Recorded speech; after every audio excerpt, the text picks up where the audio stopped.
Usted se convirtió en tercera parte interesada en un amparo donde está apoyando el tema propuesto por la Procuraduría de Derechos Humanos. ¿Más o menos así es esta cosa? Sí. Explíqueme, ¿qué es lo que usted habla? Porque me llama mucho la atención esa posición que usted tiene. A ver, lo que sucede es que un día antes, un colegiado activo actúa en representación, dice él, de algunos agremiados y habla de que el colegio de abogados se hace presente.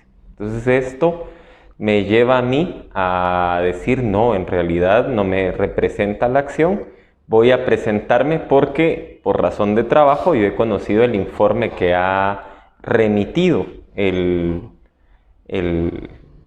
Ministerio Público al Congreso de la República, y yo ya me había percatado que en la resolución de la Corte Suprema de Justicia 2 de los magistrados se encuentran señalados en este informe, y por lo cual, debido al artículo 122 de la Ley del Organismo Judicial y el artículo 130 de la misma ley, debían inhibirse de conocer porque tenían interés directo en el asunto. Entonces digo, la postura de la PDH, si bien es cierto este formalismo, el más de fondo es efectivamente que estos dos se tenían que inhibir, y a partir de eso empieza todo el problema jurídico formal hacia arriba. O sea, dos de la Corte Suprema estaban involucrados en el informe que presentó la FESI. Efectivamente, con entonces, números y ellos entraron a conocer el antejuicio en contra de la Corte Constitucional. Ahí hay conflicto de interés. Por supuesto, porque el origen del antejuicio es este informe preciso. O sea, los magistrados estaban mencionados, eso no ha salido mucho, ¿no? Estaban mencionados en el informe que presenta la FESI. Entonces, por esa razón debían haberse inhibido porque estaban directamente implicados. Ok, ¿ese es el artículo, dice usted? 122 de la LOG y el 130. 130. Y además es una lógica, ¿no? Y es que, amigos televidentes, cualquier magistrado o cualquier juez que recibe un caso donde está involucrado, pues no puede ser juez y parte. Ahora, usted se convierte en tercero interesado, pero en las declaraciones que usted da públicamente dice de que rechaza de alguna manera la forma de ambas presentaciones. ¿Por qué? A ver, o sea, yo lo que estoy diciendo ya desde hace 2 semanas, cuando me preguntan, ¿se tienen que inhibir? Legalmente no, porque ustedes como constituyentes dejaron ese artículo 170 a disposición, por ejemplo, de cada magistrado inhibirse o no. El artículo dice incluso, a juicio del magistrado, y les voy a poner un ejemplo de uno que se está rasgando las vestiduras, es Molina Barreto, pero él no menciona que allá cuando era presidente de esa CC se tuvo que haber inhibido cuando conoció un caso de Vestex que le donaba dinero a la fundación que él había fundado, que era Fundecívica. Entonces, cuando se le exigió a él precisamente inhibirse de ese caso, alegó cabalmente ese artículo 170 y dijo, es juicio mío si conozco o no conozco. Entonces, esa postura ha sido sostenida en la Corte. Yo recuerdo cuando era todavía joven y estudiante universitario, que fue la primera vez que entré en contacto con este artículo, un ciudadano que publicó una hoja completa en un diario solicitándole a la Corte de Constitucionalidad que se inhibiera, que entendía el artículo 170 y que era una voluntad de ellos, y exponía por qué debían de inhibirse, y no quisieron. Y así hemos tenido una serie de situaciones en el país a lo largo de estos 30 años donde se le ha exigido a los magistrados de la Corte de Constitucionalidad que se inhiban y no lo han hecho. Ahora, usted como abogado con una maestría en Derecho Constitucional, el hecho de que ellos se inhiban o no se inhiban es una potestad personal que está en ley. Pero correcto. Yo le pregunto a usted, ¿es ético? Este era mi punto. Entonces, mi punto es que por una cuestión ética sí debieron de haberse inhibido.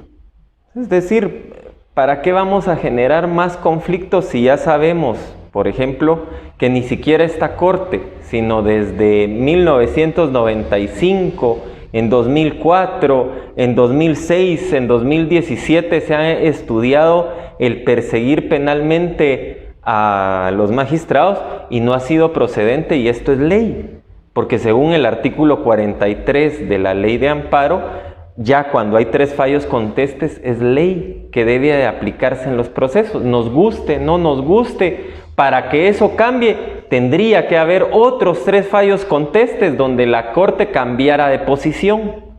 ¿Por qué se dice? El último que se trató fue sobre una persecución penal en contra de Alejandro Maldonado en 2017.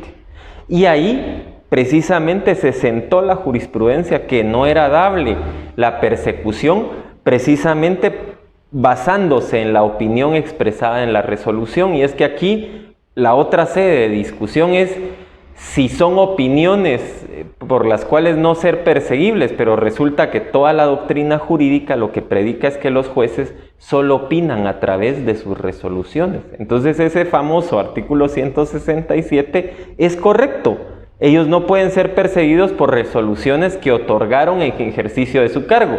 Y el antejuicio, y ahí regreso al antejuicio, el problema es que lo que están, digamos, denunciando es precisamente un pasaje de la propia resolución, que es la obligatoriedad del Ministerio Público de remitir un informe al Congreso y de excluir a aquellos que salgan señalados directamente. Yo le quiero preguntar esto.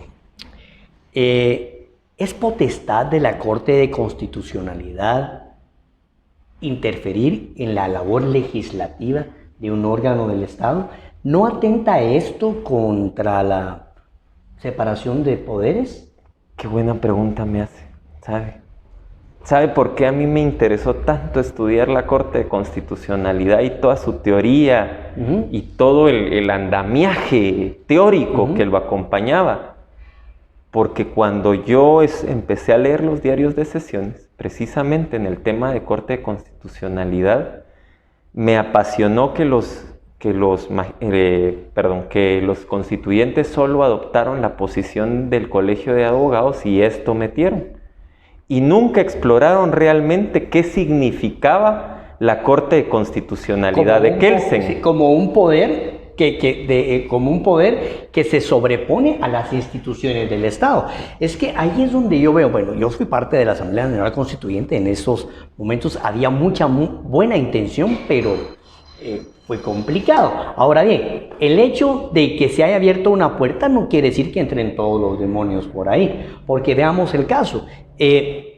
Yo analizaba con un diputado, el diputado Armando Castillo, que es el vicepresidente, y él me decía, mire, el hecho de que ordenen hasta cómo debemos de votar, ya es como un poquito prepotente, abusivo, y además dice, deben de votar a viva voz. Entonces uno se pone a pensar, los que hemos estado ya en el Congreso, votar a viva voz implica que a un promedio de 3 minutos por diputado, 280 magistrados, eso se puede llevar toda la vida. Entonces uno podría sospechar intenciones extrañas, como alargar la permanencia de los actuales magistrados. Bueno, yo no sé. Pero yo le pregunto a usted esto, ¿es correcto o no es correcto? Es que volvamos al tema de que solo lo adoptaron y ni siquiera lo discutieron. A ver, el punto principal de la Corte de Constitucionalidad es que es un defensor de la Constitución, el árbitro del sistema, el que dice cuándo es fuera de lugar, el que dice dónde debe de ponerse la pelota, el que dice cómo se va a patear la pelota, el que interpreta la Constitución. La otra manera que existió en el debate de Kelsen era la de Carl Schmitt, que Carl Schmitt decía, no, es peligroso judicializar la política, entonces mejor hagamos un Führer en la Constitución de Weimar. Bueno, Adolf Hitler encontró la ventana jurídica, se convirtió en el Führer y ya vimos los resultados que hay de tener un Führer. Entonces la Corte de Constitucionalidad ha sido, digamos, el Tribunal Constitucional ha sido la forma en que el mundo civilizado, especialmente el europeo, ha encontrado de darle salida, pero es más franca la elección dentro de otros sistemas. Por ejemplo, España adopta el sistema kelseniano, pero es por representaciones partidarias tienen cada uno un magistrado, hasta un límite de 9. Entonces se arman incluso coaliciones para elegir a los magistrados. Es una representación más sana, diría yo. Pero veamos actualmente. Y no terminé otra idea. Sí. Y es que en Francia este papel lo hacen el Consejo de Ministros, que no es más que los expresidentes de la República, los que evalúan la constitucionalidad de las leyes. O sea, ¿hay un juicio jurídico? Sí, pero también hay un juicio político, porque en el fondo, más allá de ser un tribunal, lo que está examinando es la estabilidad de la democracia. Y es el papel del Ahora veamos, tribunal. Corte de Constitucionalidad. Así como la Corte Suprema de Justicia actuó de una manera legal, pero no ética, porque 2 de sus magistrados estaban directamente involucrados, la Corte de Constitucionalidad se otorga a un autoamparo, ¿verdad?, en un asunto en el cual también están directamente involucrados. Entonces, la pregunta es, si está malo lo que pasó en la Corte Suprema de Justicia, según su criterio, ¿también está malo lo que hizo la Corte de Constitucionalidad? Es que ahí la diferencia. La Corte Suprema de Justicia... ¿Por qué hay la diferencia? O sea, hay una diferencia legal. ¿Por qué? Porque en el caso de los magistrados de la Corte Suprema de Justicia están obligados a ese artículo 122. Por la ley. Pero la ley de amparo de la Corte de Constitucionalidad... Permítame. Sí.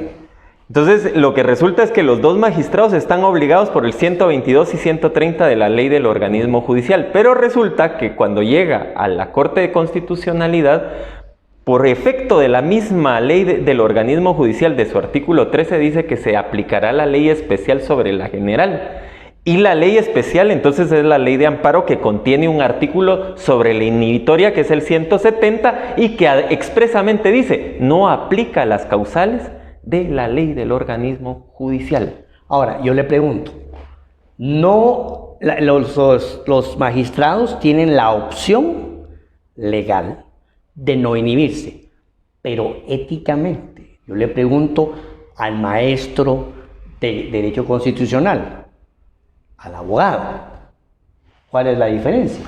Que para unos es una obligación legal y para otros una obligación ética. Entonces, en este punto, ¿los magistrados de la Corte de Constitucionalidad actuaron éticamente o no? No.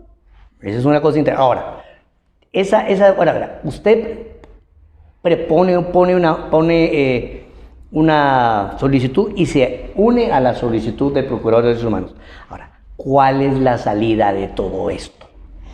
Bueno, mire, es que ya lo he dicho en otros espacios. El problema principal aquí, el problema de origen, ni siquiera es jurídico. Ni siquiera es esta discusión de los artículos, cuál me aplica a mí, cuál no me aplica a mí.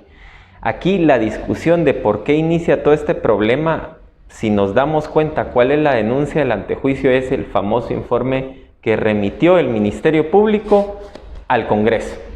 Y si retrocedemos un poco más, ese informe nace de un amparo que interpuso el Ministerio Público cuando descubre que los comisionados entraron en contacto con un sindicato para disponer quiénes iban a ser los jueces, que eso es inaudito en cualquier democracia.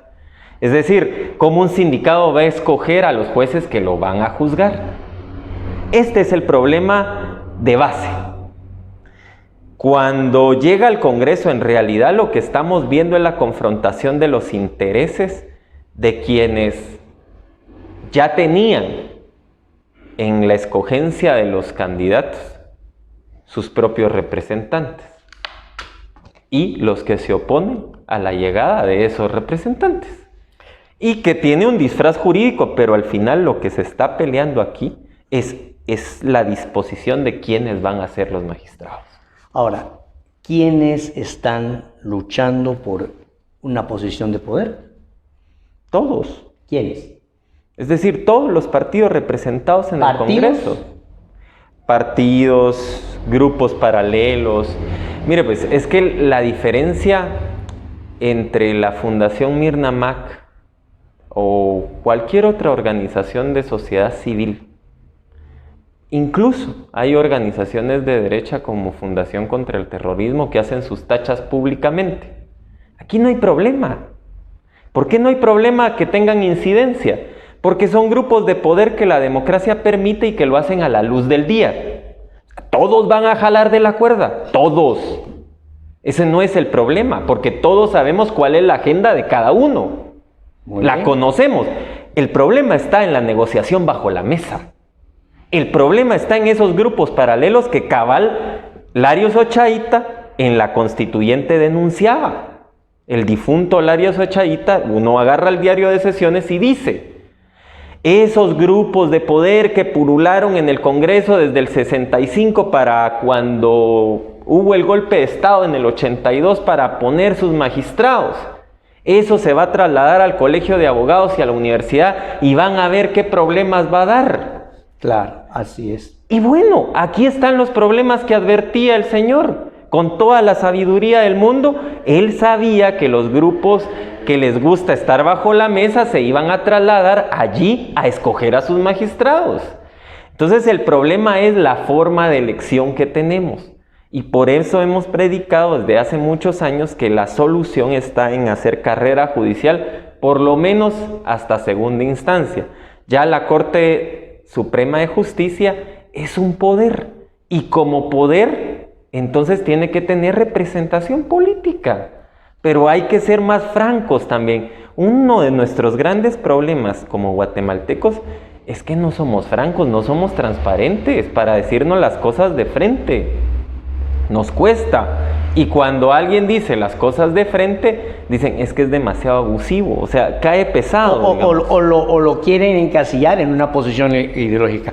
Bueno, licenciado Besares, muchísimas gracias por su participación y queremos tenerlo acá con más frecuencia en Conexión GT. Es una persona, no solo tiene las cualidades académicas, sino también es un político activo, ¿no? Actualmente es asesor de una bancada en el Congreso, una bancada de izquierda, y eso pues le da un balance a su opinión.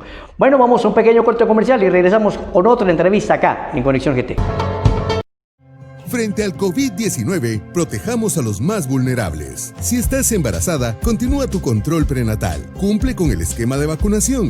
Guarda tu distancia. Cuando tosas o estornudes, cúbrete la boca con el codo flexionado o con un pañuelo desechable. Lávate las manos frecuentemente con agua y jabón. Prevenir la propagación está en tus manos. Quédate en casa. El IGS contra COVID-19. Instituto Guatemalteco de Seguridad Social, IGS.